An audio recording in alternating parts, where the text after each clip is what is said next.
Bonsoir à tous, ravi de vous retrouver en semaine, mais également le week-end, car l'information, c'est 7 jours sur 7 sur Monaco Info. Sans plus attendre, voici les titres de votre JT. Alors que la Société des Bains de Mer a annoncé la clôture de son plan social, nous donnerons la parole ce soir aux syndicats. Quel est leur sentiment? Quelles étaient leurs craintes? Nous recevrons Mickaël Palmaro pour en parler. Il a fait les belles heures de l'AS Monaco et porte le club de la Principauté dans son cœur. Jérôme Roten sera avec nous ce soir pour évoquer notamment la saison des Rouges et Blancs et le 16e de finale de la Coupe de France face à Nice. Dans ce journal également, la lecture besoin de première nécessité. La médiathèque de Monaco est de plus en plus sollicitée. Vous le découvrirez en fin d'édition. Mais avant cela, retour sur l'actualité de la semaine, la clôture du plan social de la Société des Bains de Mer. Nous l'avons évoqué avec le président délégué Jean-Luc Biamonti sur notre antenne. Le gouvernement princier s'est félicité hier que ces négociations entre la direction de la SBM et les syndicats aient abouti avec succès. Justement, nous avons voulu donner la parole aux syndicats ce soir pour avoir leur avis. Bonsoir Mickaël Palmaro. Bonsoir Émilie. Quel est votre sentiment après l'annonce de la clôture de ce plan social? Avant tout, un grand soulagement, parce qu'en plus des mesures sanitaires qui étaient assez contraignantes, il y avait bien sûr cette chape de plomb de ce plan social auquel les employés ont dû faire face. Et avec grand professionnalisme, ils n'ont jamais démontré quoi que ce soit devant la clientèle, mais c'est avant tout un grand soulagement pour tout le monde, oui. Selon vous, l'essentiel a été sauvegardé? L'essentiel, oui. De plusieurs parts, je préfère retenir le positif en fait de ce plan social. Je vais retenir les institutions qui ont parfaitement rempli leurs règles, enfin leur rôle, pardon, le Conseil national dans un souci toujours de médiation, mais aussi le gouvernement qui nous a beaucoup écoutés, et pour finir notre direction, mais aussi le conseil d'administration et notre président délégué. Quelles étaient vos craintes à la base?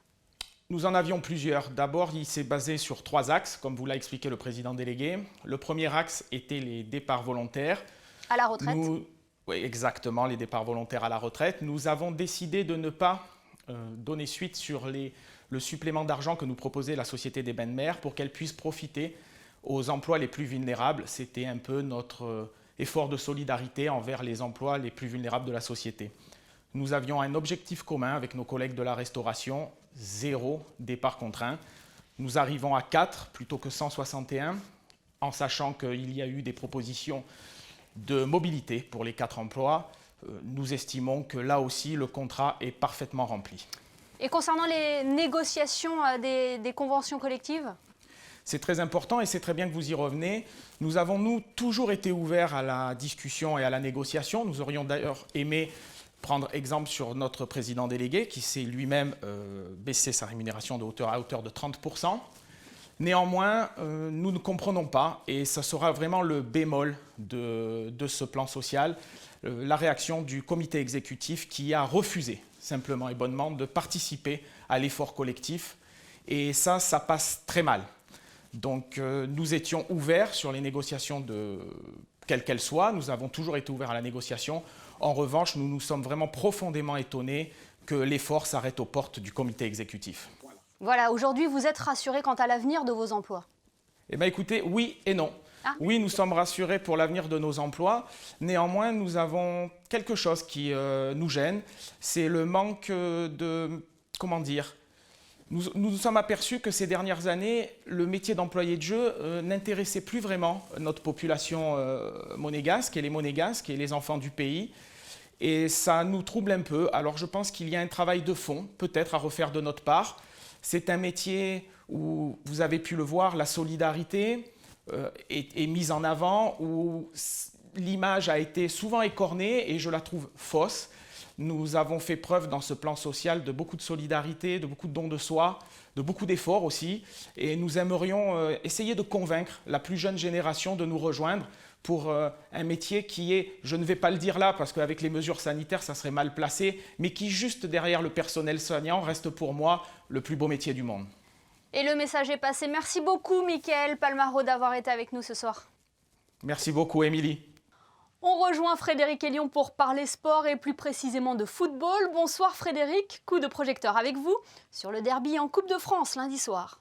Bonsoir Émilie, troisième derby de la saison pour les joueurs de Niko Kovac qui ont remporté les deux premiers en Ligue 1 sur le même score de 2-1. Le troisième aura lieu lundi soir à 21h à l'Allianz Riviera en clôture des 16e de finale de Coupe de France. For me it's the cup very important.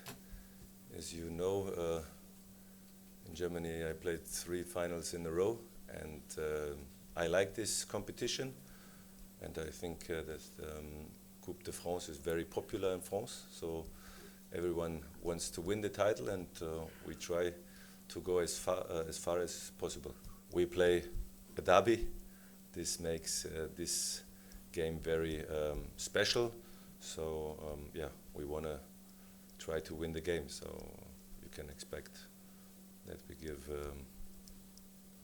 all what is possible to win the game. Niko Kovac attend une réaction de ses joueurs après le revers à Strasbourg qui a mis fin à une série de 13 matchs consécutifs sans défaite, toutes compétitions confondues. Et justement, quel regard portent les anciens de l'AS Monaco sur la saison des Rouges et Blancs? Jérôme Roten a marqué l'histoire du club. Il fait partie des joueurs qui ont emmené Monaco en finale de la Ligue des Champions. C'était en 2004. L'ancien milieu de terrain, désormais consultant pour RMC, nous fait l'honneur d'être avec nous ce soir. Bonsoir Jérôme. Bonsoir. Et quel regard portez-vous sur la saison de l'AS Monaco cette année? La saison, elle est magnifique. Hein. Elle est magnifique. Il y a eu ce revers à Strasbourg il y a quelques jours, mais sinon, il n'y a quasiment pas de faux pas. Et il y a surtout un état d'esprit qui fait plaisir à voir. Quand on a connu ce club, je crois qu'il y a quelque chose à mettre en place pour que ça marche. Et c'est vrai que Kovac et son staff, ils ont réussi ça assez vite cette année. Donc, vraiment chapeau d'avoir créé cette ambiance et puis surtout cet état d'esprit de compétiteur qui fait que Monaco est des prétendants au top 3 cette année. Donc, oui, très heureux de revoir Monaco parmi les meilleurs du championnat. Ouais, puis il a fallu du temps pour que le club retrouve de sa splendeur entre le départ de Jardim, l'arrivée de Thierry Henry, le retour de Jardim, l'arrivée de Moreno. Il y avait une certaine instabilité depuis quelques saisons. Oui, il y a de l'instabilité. Alors, ce n'est pas le meilleur moyen pour créer une bonne atmosphère. Déjà, les joueurs, quand vous changez d'entraîneur comme ça, très souvent, il n'y a pas de stabilité. Et puis surtout, quand le projet de Monaco aujourd'hui est fait aussi avec des jeunes joueurs. Les jeunes joueurs, ils ont besoin d'être rassurés, d'avoir un discours qui perdure. Et là, ce n'était pas facile pour tout le monde. Plus les mauvais choix, parce que ça peut arriver de choisir pas le bon coach au bon moment. Ça ne veut pas dire que Thierry Henry ou Moreno étaient nuls, mais je pense qu'il fallait trouver la bonne personne, et la bonne personne, en l'occurrence, ils l'ont bien senti avec l'arrivée de Kovac cette année. Donc ouais, non, c'est bien. C'est l'heure du renouveau, selon vous? Oui, parce que je m'aperçois que tout ce qu'il a mis en place, il l'a mis par rapport à l'âme du club. Ce qui se passe dans ce club-là, Monaco est un club à part. Il a fallu créer quelque chose de similaire à ce qui se passait dans le passé pour que ça marche. Et Kovac a réussi ça en très peu de temps. Donc moi, je dis chapeau à lui et puis les joueurs surtout lui rendent bien sur le terrain. Vous disiez top 3 tout à l'heure, mais il y a quelques jours, vous avez carrément dit que Monaco pouvait être champion cette année. Oui, et ce n'est pas le revers de Strasbourg qui me fait penser le contraire aujourd'hui. Il reste encore 10 journées de championnat. Il peut se passer beaucoup de choses.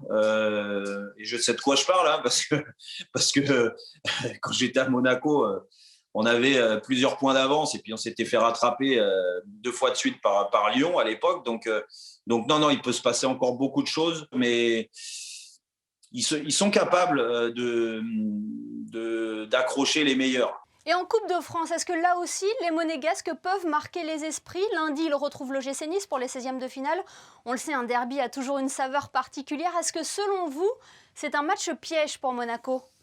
La Coupe de France doit être un objectif pour l'AS Monaco dans tous les cas. Quand vous n'avez pas de Coupe d'Europe et en plus cette année plus de Coupe de la Ligue, il y a 2 trophées à gagner, le championnat et la Coupe de France, et il faut pas mettre ça de côté. Je pense que le bon parcours en Coupe de France crée aussi une bonne dynamique en championnat. Et puis en plus, quand vous avez, moi je dis que c'est une chance de jouer Nice parce que c'est un derby, il y a cette rivalité entre les deux clubs et c'est le meilleur moyen pour bien rebondir après une défaite à Strasbourg qui n'était pas prévue au compteur. Donc non, je pense que Monaco doit se servir de ce match-là pour repartir sur une trajectoire positive et puis pour bien finir dans les deux compétitions. Pour marquer l'histoire d'un club sur une saison, quand vous n'avez pas de Coupe d'Europe, si vous avez la chance de gagner un titre, vous restez dans l'histoire du club, c'est le plus important. Vous avez un pronostic, vous, pour lundi ? De toute façon, le cœur va parler, hein, donc automatiquement Monaco. Mais déjà le cœur, mais surtout quand je vois la dynamique des deux équipes et puis l'écart qu'il y a entre ces deux collectifs, je ne vois pas comment Monaco pourrait passer à côté de ce match. Même si c'est la Coupe de France et que des fois le plus faible peut gagner, il y a un état d'esprit à mettre en place sur cette Coupe de France. Si les Monégasques ont autant envie que Nice de se qualifier, le talent va faire la différence. On est obligé de revenir sur votre carrière en principauté. Quand vous êtes en interview, vous avez vécu de belles années avec l'AS Monaco, avec notamment cette finale en Ligue des Champions en 2004. Qu'est-ce que vous retenez de votre passage à Monaco en principauté ? Ce que je retiens ça déjà. Je retiens ça parce que ça, c'est à jamais gravé dans ma mémoire. C'est des moments magnifiques, d'émotion, de l'adrénaline, le très haut niveau. Quand vous touchez, quand vous êtes sur le toit de l'Europe comme ça, on a fait rêver toute une région, toute une ville, mais surtout quasiment toute la France. Il n'y a pas plus beau. Le football est une profession quand vous êtes footballeur, mais c'est surtout une passion.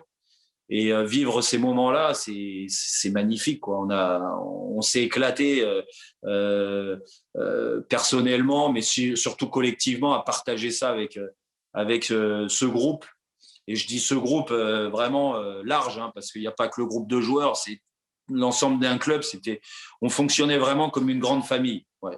C'est des moments magnifiques et c'est Monaco qui m'a permis de vivre ça. Donc j'ai un profond respect pour tout ça. J'admire ce club, quoi. Il m'a donné une force, une personnalité. Aujourd'hui, si je fais ce que je fais aussi dans ma reconversion, c'est aussi, je le dois à ces clubs-là qui m'ont apporté cette notoriété. Donc, ça me rend heureux. Eh bien, merci beaucoup, Jérôme Roten. Et puis, c'est quand vous voulez, vous venez dans les studios de Monaco Info pour encore échanger sur le club de la principauté. Avec plaisir. Et nous suivrons bien évidemment de près le résultat de ce derby face à Nice en Coupe de France. Dernièrement, nous vous faisions découvrir l'un des poumons verts de la principauté, le parc Princesse Antoinette. Eh bien, sachez que le mini-golf qui se trouve en plein cœur de ce parc vient de rouvrir ses portes. Et ils étaient nombreux aujourd'hui à être au rendez-vous, comme a pu le constater Vanessa Dessy. Dans un cadre de verdure exceptionnel, ce mini-golf a la particularité d'être en terre battue, ce qui lui offre une qualité de jeu optimale. Au fil des années, il est devenu le lieu idéal pour passer de bons moments entre amis ou en famille. En raison des mesures sanitaires, un mode de fonctionnement adapté est mis en place avec une réservation uniquement via Internet. Nous sommes donc bien entendu accompagnés par la DASO. Au préalable, il y a des réunions qui sont faites avec la mairie et la DASO pour établir et être certifiés sur le respect de ces mesures sanitaires. Port du masque, distance, précaution, désinfection des balles et des clubs de golf, bien entendu. Donc nous sommes dans la norme de ce qui se fait partout en principauté. Créée en 2010, la boîte de jeu est une association qui a pour objectif de valoriser le jeu sous toutes ses formes en proposant de nombreuses activités tout au long de l'année. La boîte de jeu vient de signer un nouveau partenariat avec la mairie de Monaco. On a proposé donc de reprendre un petit peu ce mini-golf et de le refaire vivre avec notre association, la boîte de jeu. Alors pour l'instant, la petite buvette n'est pas encore ouverte. On est en train de se mettre en place et de finir les nettoyages, les agréments, les autorisations, tout ce qu'il faut. On devrait être ouvert normalement à la fin du mois de mars. Et puis donc on va proposer un petit peu de snacks pour permettre aux gens de faire de la petite restauration. Donc ça va être des panini, des crêpes, des gaufres, donc des goûters aussi pour les enfants, mais aussi possibilité de manger à table. Et à l'occasion des fêtes de Pâques, la traditionnelle chasse aux œufs aura bien lieu pour les enfants au parc Princesse Antoinette le dimanche 4 avril. Le rendez-vous est pris. La littérature au chevet de la crise sanitaire, lire n'a jamais été aussi source d'évasion cette année. Une échappatoire à cette situation particulière que les bibliothèques ont pu constater, dont la médiathèque de Monaco. Bonsoir Camille Svara. Bonsoir. Cela se confirme, la lecture est réellement un besoin de première nécessité ? Ah, absolument. Je crois que la médiathèque communale peut vraiment le prouver, dans la mesure où on n'aurait pas cru. Mais par exemple, les chiffres de novembre et décembre 2019 sont inférieurs en termes de prêts à ceux de 2020. Donc, ce qui prouve que les gens se sont un peu réfugiés dans la lecture grâce à la médiathèque et nous en sommes très heureux. Parce que nous avons vraiment essayé de mettre tout en place pour que cela soit ainsi. Oui, parce que vous avez proposé plusieurs animations à la médiathèque. Oui, aussi des animations, bien sûr. Alors, bien entendu, il faut téléphoner, réserver, parce que nous avons un nombre de places limité, compte tenu de toutes les mesures sanitaires. Mais non seulement nous sommes toujours complets, nous avons des listes d'attente, et en plus, quand les conférenciers sont d'accord, on passe même en direct sur les réseaux sociaux. Et d'après vous, qu'est-ce qui a motivé ces néo-lecteurs ou ces nouvelles personnes à replonger le nez dans les bouquins ? Écoutez, peut-être l'ennui, il faut bien le dire. Ensuite, je pense que le fait que tout le monde dise c'est un drame que les librairies soient fermées, ça a peut-être incité des gens à venir chez nous. Et puis, je pense qu'ils ont trouvé un tel accueil, des gens qui voulaient tellement les aider, tellement les inciter à venir ici, qu'ils y ont pris plaisir et qu'ils sont revenus. Et puis pour ceux qui ne peuvent malheureusement pas se déplacer, nous avons la livraison à domicile. Tous les mercredis, on reprend les livres chez les personnes. Et ils en ont commandé d'autres qu'on leur livre. Et tous les livres ensuite sont remis ici dans un sas de décontamination, puis nettoyés. Donc je crois que vraiment... on est heureux parce que tout le monde s'y est mis et c'est une réussite. L'autre bonne nouvelle, Camille Svara, c'est l'ouverture de la vidéothèque Sonothèque José Notari dans leurs tout nouveaux locaux. Voilà, le 8 mars, lundi, dans les anciens locaux de la direction du travail rue Princesse Antoinette. Ils se sont décarcassés pour que tout le monde soit prêt le 8 mars à accueillir tout le monde. Merci beaucoup Camille Svara d'avoir été avec nous ce soir. Merci à vous, au revoir. Et certains livres qui ont été empruntés cette année font peut-être partie de notre chronique littéraire. En effet, chaque semaine, nous vous faisons découvrir le coup de cœur de la médiathèque. Ce soir, le choix de Béatrice Novaretti s'est porté sur l'ouvrage d'une militante afro-américaine, Maya Angelou. Rassemblez-vous en mon nom, deuxième volet de l'importante et remarquable autobiographie de Maya Angelou, vient d'être réédité et nous donne l'occasion de lire ou relire l'œuvre de cette icône de la littérature noire américaine. Maya nous avait raconté, dans son célèbre « Je sais pourquoi chante l'oiseau en cage », son enfance violentée. Avec « Rassemblez-vous en mon nom », nous sommes en 1945. Devenue mère célibataire à 17 ans, Maya est prête à tout pour assumer son indépendance et pour assurer un avenir à son fils, elle quitte son Arkansas natal. Elle partira en portant le conseil de sa mère. Sois la meilleure. Si tu veux devenir une putain, ça te regarde. Mais alors, sois-en une épatante. Forte de cette philosophie, il ne me restait plus qu'à aller faire l'emplette de mon avenir. De San Francisco à Oakland, elle sera cuisinière, prostituée, danseuse et d'aventure amoureuse en mésaventure professionnelle, elle tombera mais se relèvera en gardant toujours la tête haute. Maya refuse de se laisser définir par l'injustice, le racisme ou sa souffrance. Elle avance, fière, sans amertume, porte l'espoir et la joie, défend farouchement son droit à la liberté et surtout se promet de garder son innocence. La force du livre ne réside pas seulement dans sa volonté intrépide de s'en sortir, mais aussi par les portraits de ceux qui vivent autour d'elle dans cette Amérique d'après-guerre. Son récit cocasse, sans phare, m'a emporté et enthousiasmé. Passionné par la littérature, c'est son ami James Baldwin qui l'incitera à écrire. Dans ses autobiographies, elle fera de sa vie une œuvre, un exemple. En traçant son chemin avec courage, elle montrera la voie. Et ce sera sa victoire. Disparue à l'âge de 86 ans, Maya Angelou est une figure majeure de la culture américaine et un exemple pour beaucoup de femmes. Et je ne peux que vous inciter à la lire. Et retrouvez ce livre ainsi que d'autres ouvrages à la médiathèque de Monaco. N'hésitez pas d'ailleurs à demander conseil. Nous vous parlions tout à l'heure de la réouverture du mini-golf du parc Princesse Antoinette. Un autre site communal va rouvrir ses portes, Frédéric. Le centre botanique du jardin exotique sera de nouveau ouvert au public en accès libre et gratuit à partir du lundi 8 mars. Inauguré en 2017, ce bâtiment est composé de 900 m² de serre et 1000 m² d'abris répartis sur 3 niveaux et abrite 10 500 plantes. Les horaires d'ouverture du lundi au jeudi de 8h30 à 11h30 le matin et de 12h30 à 15h30 l'après-midi, ainsi que le vendredi de 8h30 à 11h30 seulement, avec une limitation de 20 visiteurs présents en même temps sur le site. Un mot sur cette exposition à découvrir prochainement à la Maison de France. La Fédération des groupements français de Monaco présente du 18 mars au 16 avril Création à 4 mains, une exposition des œuvres d'Alain Borghéresi et d'Éric Simonet, un mélange de diverses techniques telles que le dessin, le collage ou la peinture. Les deux artistes puisent leur inspiration dans divers domaines, la typographie, le temps, le jeu et plus récemment le monde du vin.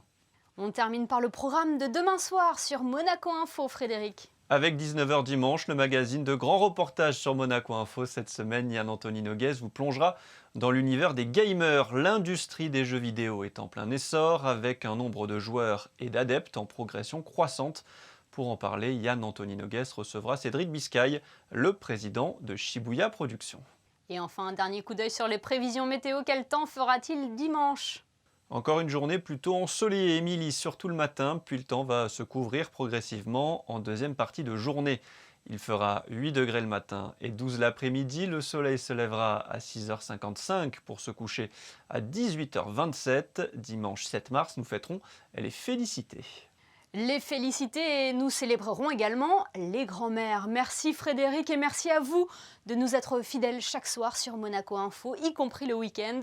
Ce soir, nous nous quittons avec les photos de Michael Alési qui a choisi de mettre en valeur la campagne du 8 mars pour la Journée internationale des droits des femmes. Nous l'aborderons d'ailleurs lundi dans notre JT.